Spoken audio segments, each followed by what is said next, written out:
Ukraine के foreign minister Dmytro Kuleba का कहना है कि रूस ने कायव पर भयानक मिसाइली हमले करे हैं और उन्होंने इस हॉरिफिक हमले की बराबरी सेकेंड वर्ल्ड वॉर के दौरान नाटसी जर्मनी के हमले से करी है। इस बीच यूक्रेन की कैपिटल में कई विस्फोटकों की रिपोर्ट सामने आई है। यूक्रेन के प्रेसिडेंट वोलोदिमीर ज़ेलेंस्की ने आज सुबह रिपोर्ट करे गए मिसाइली हमलों की पुष्टि कर दी है।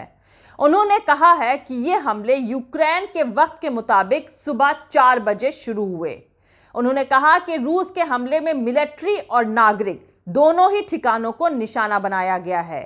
इस बीच यूक्रेन के एक ऑनलाइन न्यूज़पेपर ने रिपोर्ट किया है कि यूक्रेन की सेना ने रूसी टैंकों को शहर में आगे बढ़ने से रोकने के लिए कायव के बाहरी इलाके में मौजूद एक पुल को तबाह कर दिया।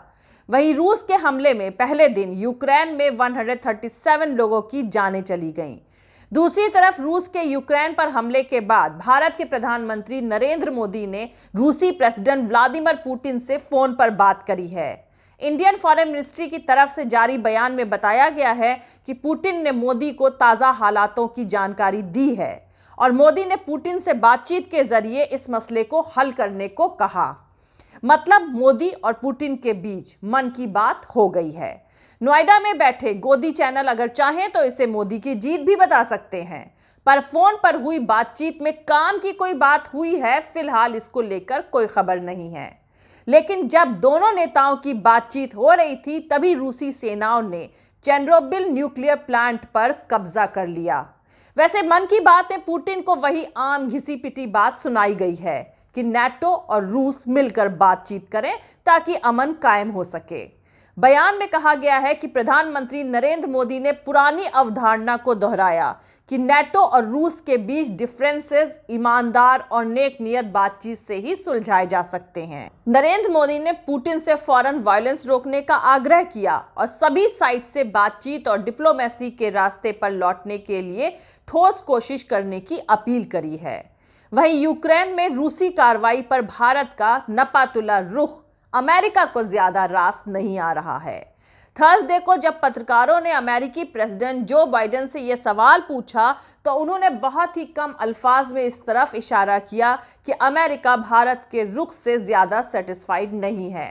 दरअसल बाइडेन सरकार की चीन को लेकर कड़ी पॉलिसी के तहत भारत अमेरिका के लिए एक अहम साझेदार के तौर पर उभरा है, लेकिन रूस के साथ उसकी नजदीकियों और यूक्रेन में रूसी मिलिट्री ऑपरेशन पर भारत की चुप्पी ने दोनों मुल्कों के बीच एक काफी अनकंफर्टेबल हालात पैदा कर दिए हैं। यूक्रेन पर भारत का क्या रुख है और क्या होना चाहिए, इस पर हम बाद में लौटेंगे।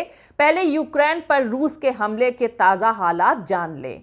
फ्राइडे को यूक्रेन की कैपिटल कायव में कई धमाके और एक रूसी जेट के मार गिराने की खबर आई है। यूक्रेन के प्रेसिडेंट वोलोदिमीर ज़ेलेंस्की ने कहा है कि दुश्मन राजधानी कायव में घुस चुके हैं। वहीं ईस्टर्न यूक्रेन में तो जंग चल ही रही है, लेकिन नॉर्थ और ब्लैक सी के साउथ में भी जंग शुरू हो गई है। इसी बीच हजारों यूक्रेनी सिटीजन महफूज ठिकानों की तलाश में वेस्ट की तरफ भाग रहे हैं। तमाम लोग पोलैंड और रोमानिया की सरहद से लगे इलाकों की तरफ बढ़ रहे हैं, जबकि यूक्रेन के ज्यादातर लोग बंकरों और अंडरग्राउंड मेट्रो स्टेशन में रह रहे हैं। वहीं दूसरी तरफ देश की हिफाजत के लिए सिटीजन्स को हथियार उठाने की इजाजत यूक्रेन सरकार ने दे दी है। वहीं दूसरी तरफ यूरोपियन यूनियन, ऑस्ट्रेलिया और जापान ने फ्राइडे को रशिया पर नए सैंक्शंस का ऐलान कर दिया है। इसमें रूसी बैंकों और कंपनियों को निशाना बनाया गया है। वहीं वेस्टर्न कंट्रीज ने यूक्रेन में मिलिट्री इक्विपमेंट की सप्लाई का वादा किया है।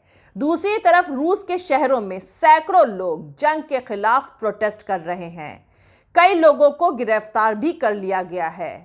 यूनाइटेड नेशन ने कहा है कि यूक्रेन की राजधानी कायव और दूसरे इलाकों से अब तक तकरीबन 1 लाख लोग पलायन कर चुके हैं। अमेरिका और ब्रिटेन ने रूस की मदद करने के लिए बेलारूस पर भी कड़े सैंक्शंस लगाए हैं। जो बाइडेन ने कहा है कि पुतिन को यूक्रेन पर हमले के इस फैसले की कीमत चुकानी पड़ेगी। दूसरी तरफ इंडियन ऑफिसर्स के मुताबिक यूक्रेन में अभी भी कम से कम 15,000 इंडियन स्टूडेंट्स फंसे हुए हैं।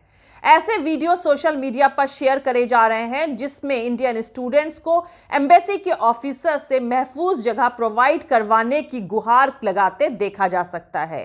एक वीडियो में कुछ स्टूडेंट्स कायफ रेलवे स्टेशन पर खड़े हैं और कह रहे हैं कि इंडियन एम्बेसी में कोई उनकी बात नहीं सुन रहा है। एक दूसरे वीडियो में दर्जन लोग एम्बेसी के बाहर ऑफिसर्स से बहस कर रहे हैं, जबकि ऑफिसर्स उन्हें किसी होटल वगैरह में जाने को कह रहे हैं।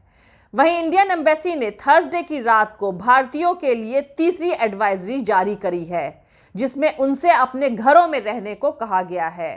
भारतीय दूतावास ने कहा है कि जो लोग कहीं फंसे हैं और उनके पास रहने की जगह नहीं है, मिशन उन्हें जगह दिलवाने के लिए यूक्रेन की सरकार के कांटेक्ट में है। और हम जानते हैं कि कुछ जगहों पर वार्निंग या बॉम्ब हमले के सायरन सुने जा रहे हैं। अगर आप ऐसे किसी हालात में हैं तो गूगल मैप पर दिखाए गए बम शेल्टरों में पनाह लें, जो अंडरग्राउंड मेट्रो स्टेशंस में बनाए गए हैं। इंडियन एम्बेसी के ऑफिसर्स ने यूक्रेन के प्रेसिडेंट ऑफिस से भी मदद का आग्रह किया है। एम्बेसी की तरफ से ट्विटर पर शेयर एक लेटर में यूक्रेन के प्रेसिडेंट ऑफिस से कहा गया है कि अगर फंसे हुए 15,000 स्टूडेंट्स की सेफ्टी कंफर्म करी जा सके तो इंडियन एम्बेसी उनका आभारी रहेगा। भारत के फॉरेन मिनिस्टर ने यूक्रेन के पड़ोसी मुल्क स्लोवाकिया के विदेश मंत्री इवान कोर्चोव से रिक्वेस्ट किया है कि फंसे हुए भारतीयों को निकालने में उनकी मदद करें। दूसरे पड़ोसी मुल्क जैसे हंगरी की भारतीय दूतावास सड़क के रास्ते यूक्रेन में फंसे भारतीयों को निकालने की कोशिश कर रहे हैं। वहीं अमेरिकी फॉरेन मिनिस्टर एंटनी ब्लिंकेन इस बात से सहमत हैं कि पुतिन यूक्रेन की सरकार को डिस्पोज करने की कोशिश करेंगे।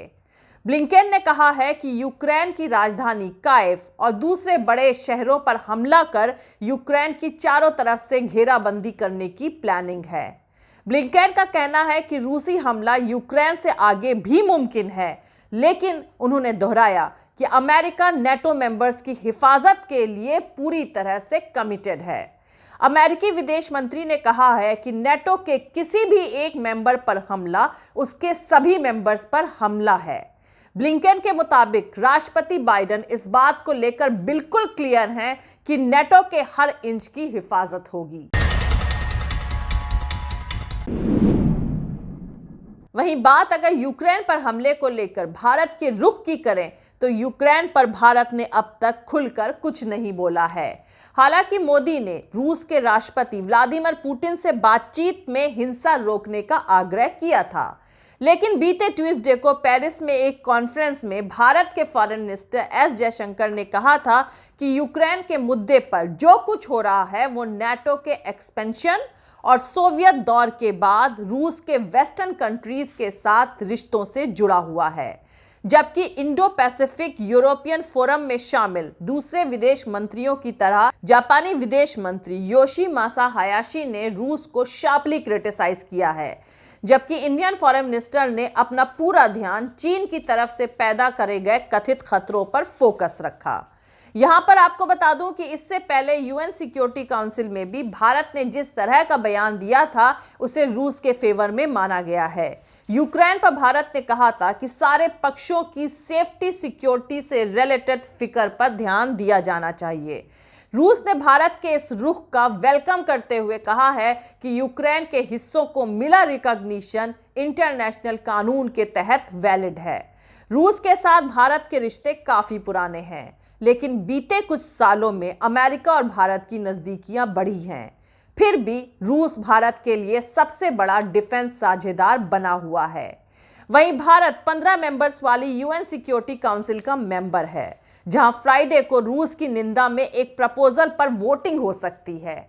मतलब आज जब मैं ये वीडियो बना रही हूं उस वक्त। अब उम्मीद जताई जा रही है कि रूस इस प्रपोजल पर वीटो करेगा, जबकि अमेरिका इस वीटो का इस्तेमाल रूस को अलग थलग करने के लिए कर सकता है। अमेरिका को उम्मीद है कि मौजूदा कैलकुलेशन में 13 मेंबर्स उसके फेवर में वोट करेंगे, जबकि चीन गैर हाजिर रहना ही चुनेगा।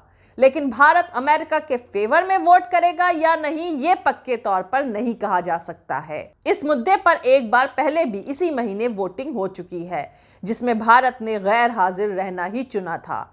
जबकि अमेरिकी प्रेसिडेंट जो बाइडेन ने कहा है कि जो भी मुल्क रूस के यूक्रेन पर हमले को सहन करता है तो उस पर रूस के सहयोग करने का कलंक लगेगा।